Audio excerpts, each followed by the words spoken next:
वो 14 एंकरों ने लोकतंत्र भंग कर रखा था, आप कह रहे हैं। आज 14 नहीं, 14 से भी ज्यादा और भी हैं गोदी मीडिया में, ये तो सिर्फ लिस्टेड हुए हैं। उनकी अगर सच्चाई दिखाते तो वो नहीं करते। उनके इनको सच्चाई नहीं दिखा रहे थे ना, इसलिए कराया गया है। इसके प्रधानमंत्री ने कॉन्फ्रेंस पे बात करी उनके सामने, जो मेहमान जो आए थे इनके, उनके सामने कॉन्फ्रेंस पे बात करी थी, क्यों नहीं करी? करना चाहिए उनको। इन्हें तो खराब कर रखा था, लोकतंत्र अब बचेगा? बिल्कुल बचेगा। लोकतंत्र की हालत उन्होंने खराब कर रखी थी। जवान शहीद अभी हुए हैं वो जम्मू कश्मीर के अंदर।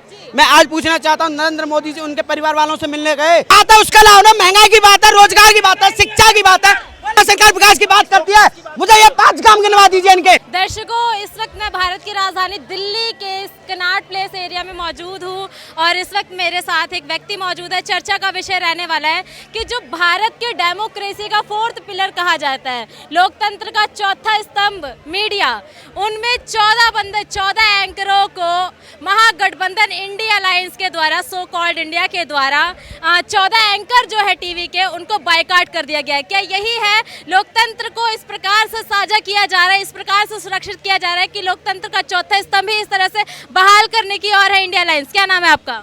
मेरा नाम संजीव तोमर है, मैं यूपी उत्तर प्रदेश अलीगढ़ से आया हूँ। भाई साहब, आप जानते ही होंगे कि अभी इंडिया अलायंस की मीटिंग के द्वारा 14 जो एंकर हैं उनको बायकॉट किया गया है। क्या यही है लोकतंत्र को सब ठीक करना? जो इंडिया अलायंस बनी थी कि संविधान बचाना है, लोकतंत्र बचाना है, लोकतंत्र पे सीधा वार किया गया है।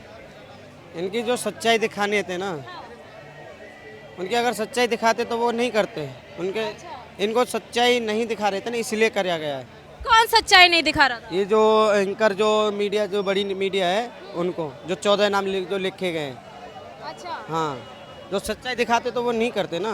कि झूठा, मतलब मीडिया झूठ दिखा रही थी, आप ये कह रहे हैं? और क्या क्या झूठ दिखा? जो अरे इनकी जो सच्चाई दिखाते भाजपा वालों की, तो वो सही होता था, तो इनको नहीं करते वो। अब जो इन्होंने इनको जो पक्ष ले लिया इंडिया का, गठबंधन का, तो अब ये बंद कर दिया, उनके नाम ही वो कर दिए। कहना क्या चाह रहे हैं? मतलब कि मैंने जो मीडिया 4th पिलर है देश की डेमोक्रेसी का, वो झूठ दिखा रहे, देश में झूठ प्रभावित कर रहे हैं। और क्या, जब इन्होंने, आपने देखा होगा G20 जो चल रहा था, उस टाइम जब मीडिया थी, तो नरेंद्र मोदी जी ने क्या बोला था? ऑर्डर ऑर्डर, आप थोड़ा मीडिया कर्मचारी ऐसा ना, आप बाहर निकल जाइए। सच्चाई क्या थी? सच्चाई क्यों नहीं बोली? मीडिया के सामने बोलते ना, जो भी बात होती मीडिया के सामने होती ना। काले पर्दे सफेद पर्दे के पीछे काला कदर का क्या था? वो काला दाल में काला क्या चल रहा था वो? मतलब आप कह रहे हैं कि ये 14 एंकरों को जो इंडिया अलायंस ने बंद किया है, बॉयकॉट किया है, इससे लोकतंत्र बचा रहेगा, सच्चाई दिखती रहेगी। जिससे देश के प्रधानमंत्री ने कॉन्फ्रेंस पे बात करी उनके सामने, जो मेहमान जो आए थे इनके, उनके सामने कॉन्फ्रेंस पे बात करी थी, क्यों नहीं करी? करना चाहिए उनको। तो मतलब आप कह रहे हैं कि मोदी जी ने कॉन्फ्रेंसिंग नहीं करी, इसलिए 14 बंदों को बायकॉट कर दिया। सुन लीजिए, ये लोकतंत्र पे वार नहीं है, लोकतंत्र खतरे में डाल दिया इन लोगों ने। अच्छा, लोकतंत्र महागठबंधन कैसे बचाएगा? महागठबंधन वो बचाएगा, कैसे बचाएगा? सुन लीजिए, 4 जवान शहीद अभी हुए हैं वो जम्मू कश्मीर के अंदर। मैं आज पूछना चाहता हूँ, नरेंद्र मोदी जी उनके परिवार वालों से मिलने गए? क्या उनके आंसू पोंछने गए? बात नरेंद्र मोदी की नहीं हो रही अभी यहाँ पे। आप बात को मोदी जी पे मत लेके जाइए। आप ये बताइए, लोकतंत्र बचेगा 14 जो एंकर को बॉयकॉट किया है इससे?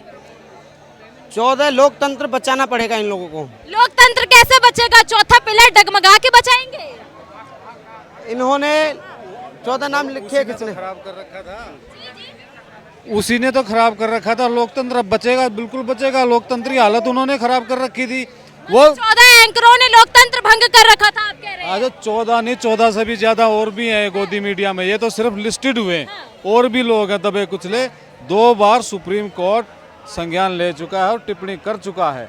1 लाख का जुर्माना भी लगा चुका है कई लोगों को कि आप लोग हेट स्पीच देते हैं, उसके कारण से नुकसान होता है पब्लिक में। मतलब एंकर हेट स्पीच देता है, आप ये कह रहे हैं? आज एंकर पक्षपात करता है। एंकर दूसरा, भाई साहब, जो 14 एंकरों को बैन किया है, क्या लगता है सही कदम है, गलत कदम है? लोकतंत्र के ऊपर वार है या नहीं है? देखिए, मैं किसी भी मीडिया का, किसी भी एंकर का जो इन्होंने बैन किया है, किसी भी एंकर ने कोई भी ऐसी जो सत्य बात थी G20 में दिखाई उन्होंने, और मैं सभी एंकर का स्वागत करता हूं, हर मीडिया वाले का स्वागत करता हूं कि हमारा G20 जो सम्मेलन हुआ है और संपूर्ण बहुत ही सुंदर से स्वभाव से हुआ है और पूरे देश का विकास की बात हुई है वहां पर। और मैं फिर चाहूँगा कि G20 जो सम्मेलन हुआ है और एंकर वाली बात आई, सभी एंकर ने, सभी मीडिया चैनल ने बहुत बखूबी उसको G20 को दिखाया है उसमें, और किसी भी तरह की कोई उसमें हीन भावना नहीं दिखाई है। अच्छा, महागठबंधन कह रहा था कि लोकतंत्र बचाना है, संविधान बचाना है, और गठबंधन जीरो अंडा ये फैल है। 2024 में माननीय पूर्ण बहुमत से भारतीय जनता पार्टी की सरकार आ रही है। चौथे पिलर को इस प्रकार से डगमगाने की वाला कुछ नहीं होने वाला इनसे, ये जितने हैं कुछ नहीं होने वाला। हाँ। 2024 में अगर सरकार आती है, वही बेटियों पे अत्याचार होगा, वही बेटियों सड़क पे खींची जाएंगी, वही देश का तिरंगा अपमान होता जाएगा। और मैं आज फिर कहना चाहता हूँ, ये जो विश्वविद्यालय में जो बेटी बैठी है उसके साथ में उसको सविता राव को क्यों नहीं अरेस्ट कर रहे? वो 4 धारा जो लगा रखी हैं कोर्ट के आदेश से, पुलिस प्रशासन डरा हुआ है, पुलिस प्रशासन क्यों नहीं अरेस्ट कर रहा है? उनको करो, उनको सीट का घमंड हो चुका है। सिर्फ भौंकने से काम नहीं चलता, ठीक है जी। देश की भाई साहब, 1 मिनट भाई साहब सुनो। पर्सनल टारगेट नहीं है, पर्सनल टारगेट नहीं, कोई भी मुद्दे वाली बात है, कोई जब शब्द वाली बात है, तुम किसी की बात की विकास की बात करोगे। भौंकना बोलना बिल्कुल नहीं, राइट नहीं है आपको। ये शब्दों विकास की बात करो, शब्दों का चयन कुछ अच्छा करिए। नहीं ठीक है, देश की विकास की बात करो, देश के भविष्य की बात करो। हेलो भाई साहब, शिक्षा की बात करो। अब आप बोल रहे हैं। 1 मिनट में ये भौंकने की क्या बात होती है? ये जवानी बोल के विकास नहीं होगा दोस्त। भौंकने की क्या होता है? ये तुम विकास की बात कर रहे हो क्या? तुम लोग सारे अगर एक मिल के वाली बात नहीं होती, विकास की बात करो, देश के विकास की बात नहीं कर रहे। देश की क्या बात कर रहे हैं? भौंकने वाली बात खत्म करिए। हाँ बोल, विकास की बात नहीं करते क्या? तुम नहीं करते? तुमने भाजपा सरकार विकास की बात करती है, मुझे ये 5 काम गिनवा दीजिए इनके। 5 काम गिनवा दीजिए। 5 सुनिए मैडम, 1 मिनट, 6 लाख करोड़ के फ्लाईओवर बन रहे हैं पूरे देश के अंदर, देश का विकास हुआ है।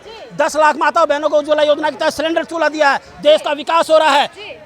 50 लाख माताओं बहनों को शौचालय की व्यवस्था हुई है, राम मंदिर का निर्माण हुआ है, धारा 370 हटी है, देश के विकास की मुद्रा लोन। अगर कोई बेरोजगार बंदा है, अगर काम धंधा नहीं कर पा रहा है, उसके लिए माननीय प्रधानमंत्री ने मुद्रा लोन खोला हुआ है। 50,000 से शिशु लोन, तरुण लोन, किशोर लोन। अपना भैया कार्रवाई देखो ना, यही नहीं रहा। ऑनलाइन चेक करिए, ऑनलाइन चेक करिए, ऑनलाइन चेक करो। सुन लीजिए, शौचालय की बात करते हैं, एक महिला जाती है शौचालय में जाने से रोका जाता है। रोका है, चाहिए किसने रोका है? किसने रोका है? किसी ने नहीं रोका। मैडम, देश की विकास की बात जो सुन लीजिए, देश के विकास की बात करता हूँ मैं। जो देश के अंदर अच्छा कार्य हुआ है, देश के अंदर अच्छा कार्य होगा उसकी बात करो, देश के प्रधानमंत्री की बात करो। महागठबंधन कह रहा है कि लोकतंत्र खतरे में है। मैडम, कोई खतरे में नहीं है, देश का विकास 2024 में। क्या कह रहे हैं? हिंदू खतरे में है। सुन लीजिए, इन लोगों ने हिंदू खतरे में डाल दिया है। और सुन लीजिए, महागठबंधन ने जो बयान दिया है सनातन के ऊपर, उससे खतरे में नहीं है क्या? कौन? महागठबंधन, उदयनिधि स्थान। अब इस देश की जनता उन्होंने हिंदुओं को खतरे में नहीं डाला। HIV एड्स की तुलना करिए, HIV एड्स से तुलना करिए हिंदुओं की। ये खतरे में नहीं हिंदू। ये गठबंधन कैसे जनता को जुमलेबाजी में फंसाना चाहते हैं। सनातन धर्म, सनातन धर्म। अरे जो बात है उसका लाओ ना, महंगाई की बात है, रोजगार की बात है, शिक्षा की बात है,